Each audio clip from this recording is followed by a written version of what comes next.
Aujourd'hui dans Réveille-toi et brille. Vous savez, c'est un peu comme une pile. Vous avez un plus et vous avez un moins. Cette énergie, c'est ça.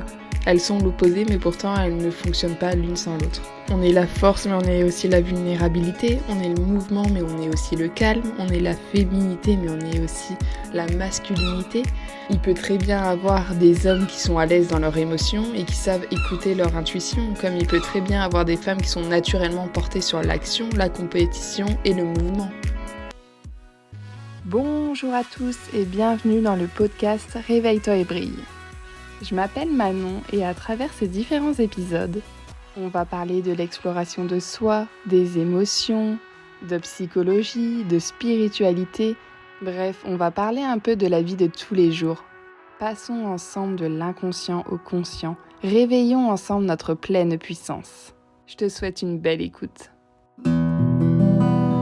Le yin et le yang, c'est l'énergie féminine et l'énergie masculine qu'on a en nous. Le mot yin, ça va signifier plutôt l'obscurité.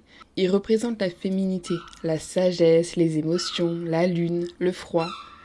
Vous entendez l'oiseau derrière ou pas?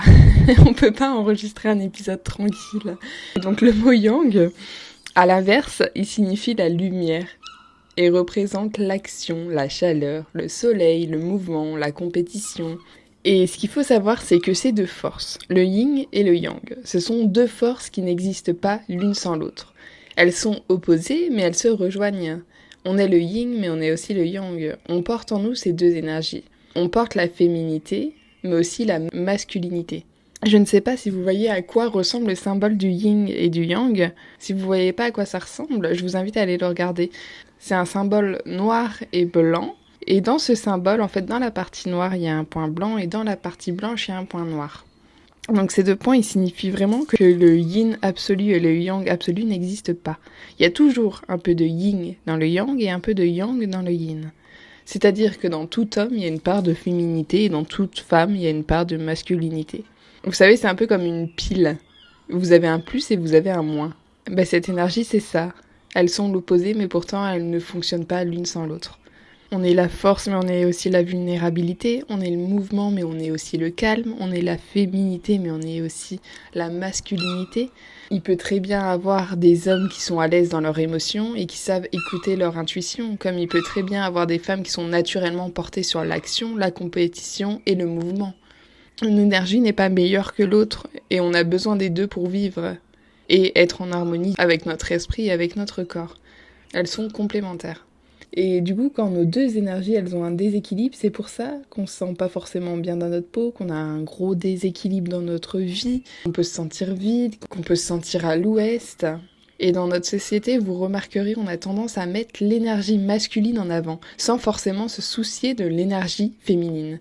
C'est-à-dire qu'il y a une réelle injonction à la performance, à la vitesse, au résultat, au mouvement. On peut vraiment voir à quel point l'énergie yang, elle a pris une tendance de fou et à quel point c'est l'énergie yang qui règne en fait dans notre société. Et que le yin, à côté, la vulnérabilité, la sensibilité, ça reste encore trop souvent considéré comme des faiblesses. Même le repos, c'est souvent considéré comme de la flemme alors qu'on en a tous besoin. Et c'est vraiment dommage que dans cette société, dans cette culture, on favorise une énergie à l'autre. C'est ça aussi qui peut créer un énorme déséquilibre. Ces déséquilibres, ça peut mener à des maladies immunitaires, ça peut mener à des dépressions, ça peut mener à des burn-out. C'est bien pour ça que l'équilibre de ces deux énergies, elle est fondamentale. Et c'est pour ça que j'avais envie de vous en parler aujourd'hui. Je pense qu'on en a tous déjà un peu entendu parler, mais parfois on s'intéresse pas forcément au sujet, ou tout ça c'est pas très clair, mais j'espère que cet épisode, ça pourra réveiller en vous une prise de conscience, un petit équilibre si vous vous sentez un peu déséquilibré. Et vraiment vous dire que vous avez ces deux énergies en vous. Ne vous culpabilisez pas si vous êtes en repos, si vous vous sentez vulnérable, si vous vous sentez sensible. Tout ça, ça fait partie de vous. C'est vous. Et du moment où vous allez renier cette énergie, où vous allez la mettre de côté, parce que le yang justement est plus favorisé, vous n'allez pas vous sentir bien avec vous-même. C'est vraiment important de savoir équilibrer ces deux énergies. Si vous allez plus mettre une énergie devant l'autre, alors l'autre énergie, elle va être en lutte avec vous pour être entendue, pour être reconnue. Et ça va entraîner énormément de problèmes dans votre vie. Accepter que vous portez ces deux énergies en vous, c'est vraiment la première chose à faire. Et quand vous vous sentirez mal, quand vous vous sentirez triste, quand vous vous sentirez en colère, dites-vous juste que c'est ok, que vous pouvez être joyeux, mais que vous pouvez être aussi triste, que toutes ces énergies, toutes ces émotions, elles sont en vous. Et que c'est pas en les reniant que vous allez aller mieux, justement, c'est en les acceptant et en arrêtant d'être en lutte avec elles. Voilà sur ce petit épisode sur le yin et le yang. J'espère qu'il aura pu vous parler. Et aujourd'hui, apparemment, on était 2 à faire l'épisode avec cet oiseau qui n'arrête pas de crier à côté de moi. Je vous fais des gros bisous, je vous dis à bientôt pour un nouvel épisode. Prenez soin de vos deux énergies. Les deux sont autant importantes dans votre vie. À la prochaine, bye bye.